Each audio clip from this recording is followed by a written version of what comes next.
¿Qué onda, lectores? ¿Cómo están? Bienvenidos una vez más a mi canal y como saben que a mí me encanta la novela histórica, hoy les traigo una recomendación literaria que pueden conseguir en cualquier librería. A mí me encanta, la verdad. Estoy hablando precisamente de la trilogía de Memorias de Cleopatra.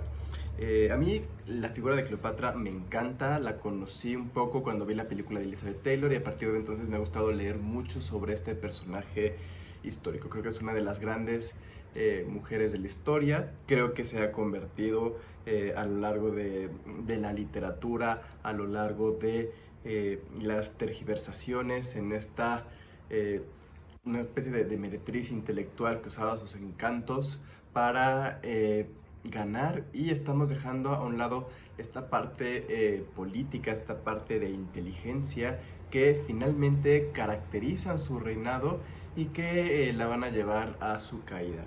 Eh, la trilogía empieza con La Reina del Nilo. Se me ha olvidado, son de Margaret George y los edita Ediciones B de Penguin Random House, claro, mi editorial. Pero bueno, empieza con La Reina del Nilo. En La Reina del Nilo, y viene una novela histórica rica, llena de detalles. En La Reina del Nilo vemos a una Cleopatra niña que está contando cómo era su infancia, lo que recuerda de su madre, unos problemas ahí que tiene con su padre, porque su padre va a ser un hombre muy débil, va a ser un hombre que tiende a aliarse con los romanos de las peores formas, y entonces vemos a esta niña que se va a convertir en una adolescente muy curiosa, muy llena de vida, que va observando todo esto. Al mismo tiempo nos va contando también cómo era Egipto, específicamente Alejandría, cómo eran las tradiciones en aquel entonces, tradiciones políticas, tradiciones religiosas, tradiciones sociales. Nos va a describir con lujo de detalle cada parte de la ciudad y todos estos personajes tan maravillosos que van orbitando alrededor de Cleopatra, que a mí me parecen increíbles. Entonces, en La Reina del Nilo vemos a esta adolescente que finalmente se va a encontrar con Julio César. Ustedes saben que Cleopatra y Julio César son una de las grandes parejas de la historia mundial. Entonces vemos cómo se va forjando esta relación, cómo cada uno tiene que sacrificar algo para estar juntos, y finalmente, y lo que también va a definir eh, pues esta novela, es la caída de César. Todos sabemos exactamente cómo muere César, no es ningún secreto, eh, pero bueno, al final eso define pues esta novela. Entonces va justamente desde su nacimiento hasta la muerte de Julio César. Tenemos este segundo tomo que se llama La seducción de Marco Antonio. Es un poco más pequeño que el primero. Aquí en La seducción de Marco Antonio, me encantan las portadas, están increíbles, la verdad es que se la rifó la editorial. Eh, en La seducción de Marco Antonio vemos que este personaje que en el primer tomo había sido un personaje secundario, el gran Marco Antonio, de repente empieza a tener unas relaciones primero políticas con Cleopatra, y entonces se empieza a profundizar un poco más. A lo largo de las tres novelas y a lo largo de mucha de la ficción que se ha escrito sobre Cleopatra, Julio César y Marco Antonio, tenemos esta noción de que tienen a Alejandro Magno muy fresco, que este sueño de tener un solo mundo, un solo imperio, un solo gobierno, es algo que se filtra en todos los personajes, es algo que están buscando. Y es un sueño que comparten Cleopatra y Marco Antonio, entonces eso ayuda a que se unan. Evidentemente aquí se va relatando mucha de esa pasión, lo que sucede en Roma, porque claro, hay reacciones políticas en Roma de lo que está sucediendo en Egipto. Al final Egipto todavía es independiente, no es una provincia romana, y finalmente pues eso desemboca a que esas tensiones entre en Roma, que está Octavio, que luego va a ser Augustos, pues tenga un rompimiento con Egipto. Y finalmente tenemos este último tomo que se llama El ocaso de una diosa. Volvemos a tener a Cleopatra en la portada como en el primer tomo. Miren nada más la parte dorada con los jeroglíficos, que a mí se me hace increíble.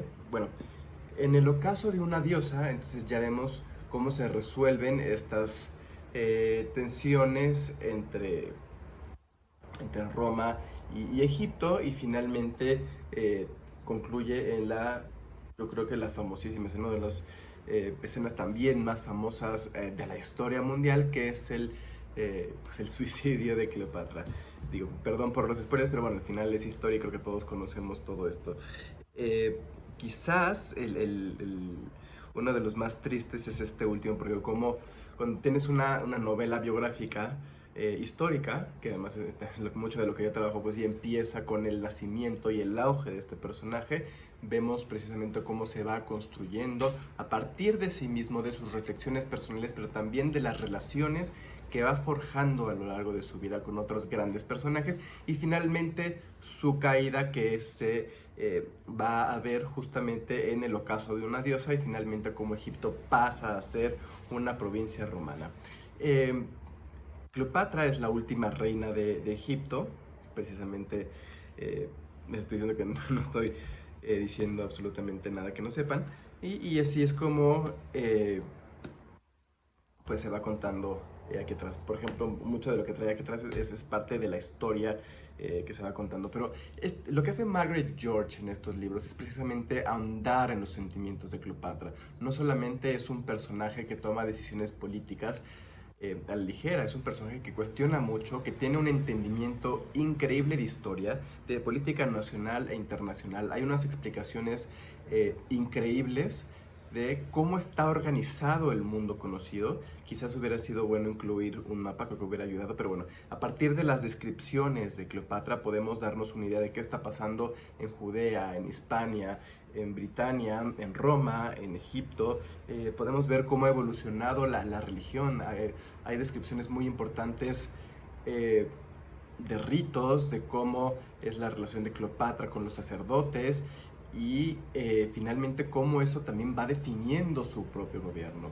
Qué relación tiene Cleopatra con sus hijos, como dije, con sus colaboradores, con sus consejeros, con sus criadas, y eso enriquece muchísimo la novela. Yo creo que estas tres novelas te enamoran desde el principio, te atrapan.